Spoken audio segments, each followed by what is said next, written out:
Yo, what's going on everyone? Guiding Light here, and in this video I want to talk to you guys about this ultimate weapon here called the Afterglow sword. Now in this video I'm going to talk to you guys about all of the unique perks it has.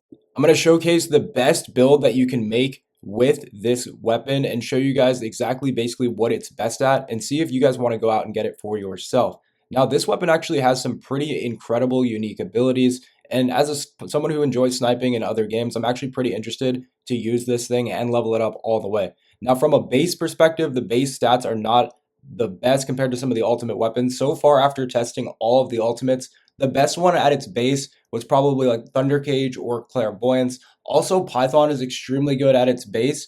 A lot of the other ultimate weapons, you really have to fully kit out and spec up before you're going to see some of the major effects of it. And that's sort of where we're at with this Afterglow sword. But to be fair, when you compare it to other snipers, the base damage is almost 100,000 DPS, higher than some of the other snipers or some of the best rolled snipers I've gotten. So overall, even if you just need a decent sniper that's better than some of the rest, this might not be a bad place to start. And then plus, once I show you guys how this thing works and some of the builds you can make with it, I think if you are somebody that enjoys sniping, that you're really going to enjoy this weapon and probably want to go out of your way to go and grab it. So the first thing we want to take a look at is the unique perk. It says on hitting a weak point, inflicts the unique effect of death propagation. It says right here what death propagation does. It's a buff that lasts 5 seconds and can stack up to 6 times. What it does is it boosts your reload by 2%, increases weak point damage by 9%, and then it's going to increase weak point damage per stack by 3%. So it stacks up to 3 times, meaning you have to multiply all these by 6, and that's the max that you can get on all of these buffs. Now, remember guys, this is also the base level, meaning that as you craft more of these afterglows and you level this up, these stats and these durations will most likely increase, and it will get better and better every time you level it up. Now, the next thing you want to keep in mind, it says, on hitting an enemy commander, Colossus, it's going to increase firearm critical hit rate and then apply effects to the next attack as well. So you're going to get these effects, but then you're also going to get even more effects when you go up against one of the bosses or the commanders. Now, this is where some of the builds come into play that make this weapon really incredible, because as you remember, a lot of these bosses, they go into their immunity phases. Sometimes you have to go and hit a specific crit spot to knock them out of these phases and actually go back to dealing damage. Now, the best part about this sniper is that with the fully kitted out version, and once it's fully upgraded and you run the certain builds, you can actually one-shot these bosses and one-shot their immunities as well. So that's the craziest thing about this weapon, is that with the right build, with one shot, you can do over 40 million damage when this thing is fully leveled up.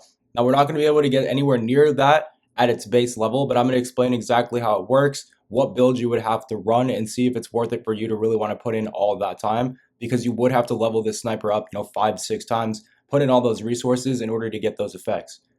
Now, it's still a really good base sniper. Like I was saying, it's better than any of the other snipers I've really picked up when it comes to DPS and outgoing damage. So even if you haven't fully kitted it out yet or ranked it up, it's still a great weapon to go for.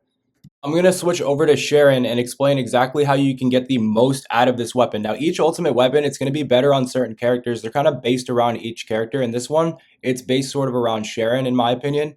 Now, Sharon has this ability to go invisible. And it says right here, after coming out of invisible, you get this perk called Ambush. If you look here, it says Ambush increases outgoing damage by 100%, meaning that you can double the damage of any weapon that you have for about 10 seconds every single time you go invisible. So if you create the right build where you can go invis as many times as you want, there's certain builds where you can go invis every 5 to 10 seconds, and then as soon as you come out of that invisibility, you get that damage buff, you get that 100% damage buff. On top of that, you spec out certain things into the sniper, and that is how you will achieve that 40 million damage output, because you get 100% boost from Sharon. And then you get all of those benefits from the Afterglow as well, and all the modules that are put on the Afterglow. So I'm going to show you guys exactly what mods you would have to put on Afterglow and Sharon in order to achieve this. The only problem is, in order to get the maximum power output, you would need to put in the energy activator and multiple crystallization catalysts into Sharon. So this is a great weapon, a great build, but the amount of investment that it takes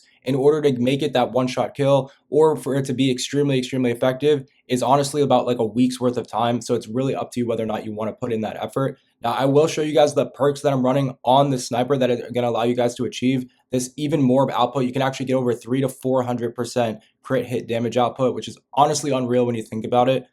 So there is an additional mod that you can stack the ATK damage up with. It's called Strengthening First Shot. It says every time you reload, the first shot's going to do a bonus 133%. As you can see, I've only had the resources to level this up halfway. It takes so many points. That's why I was saying you would need Crystallization Catalyst and Energy Activators in order to get the most out of this build. But this is how you would begin to start it. So this is where we're going to start right now. I have about half the upgrades on this. No Energy Activators, no Crystallization Catalyst, and I'm able to do about 700k damage per shot as of right now. Now, as you scale this damage up, like I was saying, guys, under the right conditions, you can do well over 30 to 40 million damage per shot, and you can actually one-shot people out of the Void Intercept battles. So it is pretty insane. It takes a lot of time to get the weapon to that point, but let me start and explain to you exactly how this thing would work and how you can stack up all of these perks, because you sort of have to charge up this weapon in order to get the maximum damage output of it, because you have to proc all of these abilities, get them all stacked up until you're ready to take that shot. So what you would want to do is you actually want to take one shot with the sniper. This is going to allow you to reload it to get that 133% boost. You would then also want to be invisible so that when you come out of the invis, you get another 100% boost. So it may be very small, but you can see that buff popping up, that little hand popping up. That means I have the 100% boost. From there, I headshot the enemy and it starts to build up the stacks for the critical hit damage, the reload time, and all those other buffs that we explained at the beginning. And then from there, what you want to do is headshot an enemy. That's going to give you 133% boost from the one shot mod on the sniper. You're going to get 100% boost from Sharon going invisible. And then from there, what you can do is you can stack up the critical hit damage. Every headshot you get, it's going to create another stack all the way up to 6, if you guys remember. And every shot from there will do increased damage again and again. Also, keep in mind, as you level up Sharon, or as you stat into the right mods with Sharon, you're going to be able to go invisible as many times as you want. So you can sort of roll this process over. Every 3 shots, you go invis. As you're going invis, you reload the weapon to proc that perk on the sniper that gives you the ATK boost after reloading. And then you start building up the stacks, and you can just basically run this process over and over again. Or you can even use it against one of the intercept battles. But you're not going to get that kind of power output right from the beginning. It's going to take a few days, if not weeks, of just constantly leveling up the weapon proficiency again and again until you finally get to that power output.